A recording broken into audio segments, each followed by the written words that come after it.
Un simple accident de voiture et 8 heures de coma ont effacé presque 12 ans de la vie de ce médecin-chef de clinique.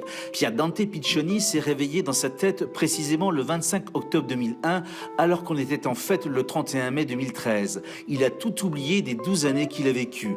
Il croyait retrouver ses fils de 8 et 11 ans. Il n'a pas reconnu les deux gaillards qui sont entrés dans sa chambre d'hôpital et qui avaient 19 et 23 ans. Il n'a aucun souvenir de leur adolescence. Cet Italien pensait avoir 42 ans. Il avait en fait 54 ans, il comptait en lire, il a dû réapprendre à compter en euros. Quand je me suis réveillé du coma, ils ont commencé à me dire des choses que je ne comprenais pas. Je demandais des nouvelles de mes enfants et ils me répondaient que mes enfants étaient adultes. Ils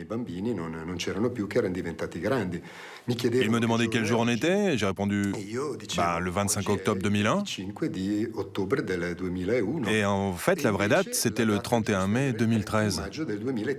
Donc 11 ans et demi qui se sont effacés d'un seul coup. Oui. Je me suis rendu compte que l'on ne me racontait pas n'importe quoi le lendemain, lorsque l'on m'a apporté le journal du jour avec la date 1er juin 2013. Alors là, j'ai réalisé qu'ils ne me racontaient pas d'histoire, que c'était la vérité. Le premier grand choc, je crois, c'est lorsque vous découvrez vos enfants. Eh oui, parce que je me retrouve devant deux jeunes adultes, tous les deux avec la barbe. Je leur dis que je ne les connais pas, et là je crois qu'on se moque de moi. Et je dis, mais où sont mes gamins? Vous avez dû vous tromper de patient, ce ne sont pas mes fils. Effectivement, les deux garçons que vous présente, vos enfants ont 23 et 19 ans, et dans votre mémoire, ils ont 11 et 8 ans. Absolument. Je me souvenais très bien que je prenais le petit sur mes épaules quand on sortait. Et l'autre, quand il faisait ses caprices, je le traitais comme un enfant de 11 ans.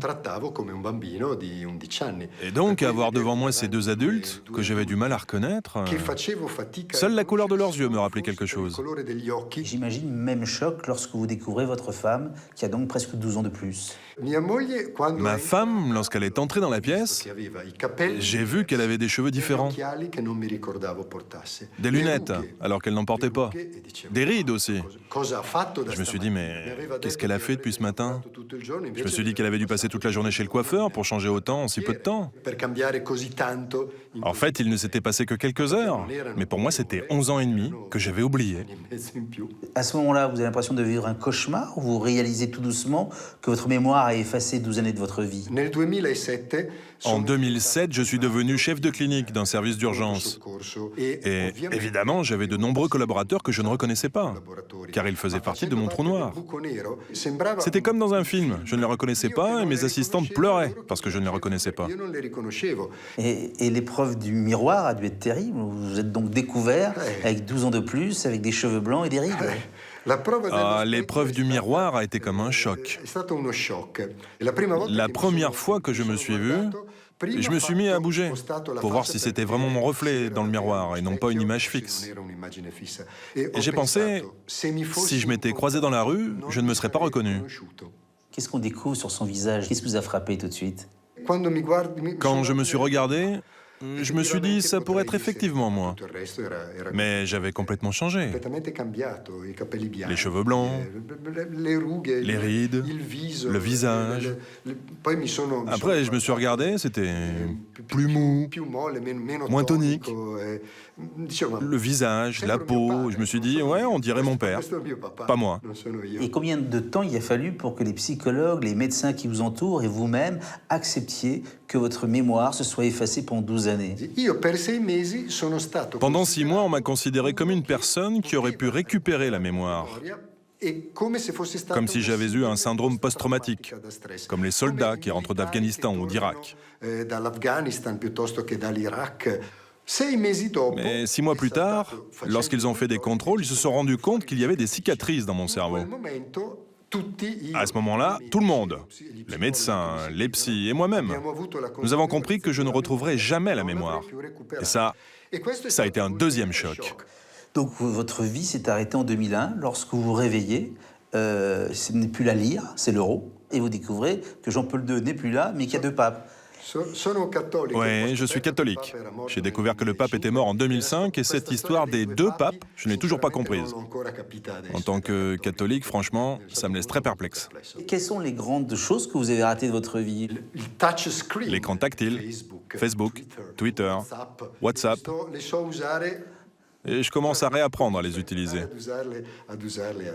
Mais ce qu'il y a de plus terrible dans votre histoire, c'est que vous avez raté des choses que vous avez vécues.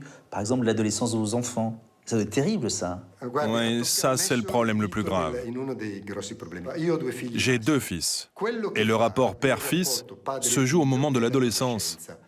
C'est fondamental dans la vie. Et je ne me souviens absolument de rien de ces moments-là. Tout ce qui faisait partie de la croissance normale des relations père-fils, j'avais tout oublié. Est-ce que vous avez raté des deuils importants, par exemple, dans votre vie? 2, 3 jours après l'accident, j'ai demandé à ma femme pourquoi mes parents ne venaient pas me voir. Et là, elle me dit, ta mère est morte il y a 3 ans. Elle a eu une tumeur et à la fin, elle avait des problèmes de démence. Elle ne se souvenait pas de toi. Et là, j'ai souri, je me suis dit, mais comment? Moi, je ne me souviens pas de ma mère et ma mère ne se souvenait pas de moi. Mais qu'est-ce qui se passe? Et votre femme, que vous avez quittée il y a 12 ans dans votre tête, est-ce que vous êtes aimé? Est-ce que vous avez fait des voyages? Est-ce que vous êtes engueulé? Est-ce qu'elle vous a raconté votre vie conjugale pendant 12 ans? Une des premières questions que je lui ai posées, c'est est-ce que j'ai fait des bêtises durant toutes ces années? Est-ce que j'ai une maîtresse? Et là, elle me dit, non, je pense pas, mais si tu en as eu une, tu ne me l'as jamais dit, ou je ne m'en suis jamais rendu compte. Donc tu n'as pas fait trop de bêtises, tu as été un bon mari, tu as été un bon gars. Et vous êtes chef de clinique, toutes les connaissances que vous avez acquises durant ces 12 années, est-ce qu'elles se sont effacées aussi de votre mémoire? Oui. J'ai dû tout réapprendre et suivre tous les cours avec des gens qui avaient 20 ou 25 ans de moins que moi. Mais je l'ai fait. Vous avez été évidemment très perturbé par tout ça, vous avez fait une dépression, on nous a même conseillé de partir en retraite, ce qui vous a blessé. Oui, à cause de ces cicatrices dans le cerveau, beaucoup de gens m'ont dit « tu ne peux plus exercer la médecine. Tu peux juste toucher ta pension d'invalidité. » Je me suis bagarré et j'ai gagné. La bureaucratie peut vous tuer, vous savez. Dans votre tête, vous aviez quel âge en fait exactement? 41 ans. Donc vous n'avez pas vécu la crise des 50 ans puisque vous en souvenez plus? Ah bah non, absolument pas. Enfin, on peut imaginer Alzheimer où la mémoire s'efface, mais qu'une vie vécue se soit effacée est quelque chose qu'on a même du mal à imaginer intellectuellement. Est-ce que vous avez l'impression qu'on vous a volé 10 ans de votre vie? Oui, on m'a volé 10 ans de ma vie. Vous m'avez demandé tout à l'heure si j'étais catholique? Oui, je le suis, et j'ai même eu un problème de foi. Je me demandais, mais pourquoi? Pourquoi moi? Et si je raconte aujourd'hui mon histoire, 2 ans après, c'est parce que je voudrais que les personnes qui ont Alzheimer ou des problèmes de mémoire, comme moi, ne souffrent pas comme j'ai souffert. Car j'ai beaucoup souffert. Quel est l'événement qui vous rend le plus malheureux que vous n'avez pas pu vivre, qu'on vous a raconté? La mort de ma maman. Ne pas se souvenir de ce que ma mère m'a dit avant de mourir, c'est quelque chose encore maintenant qui, à chaque fois que je vais au cimetière, me met en colère. On connaît beaucoup d'autres cas dans le monde de personnes comme ça qui perdent la mémoire de façon aussi segmentaire.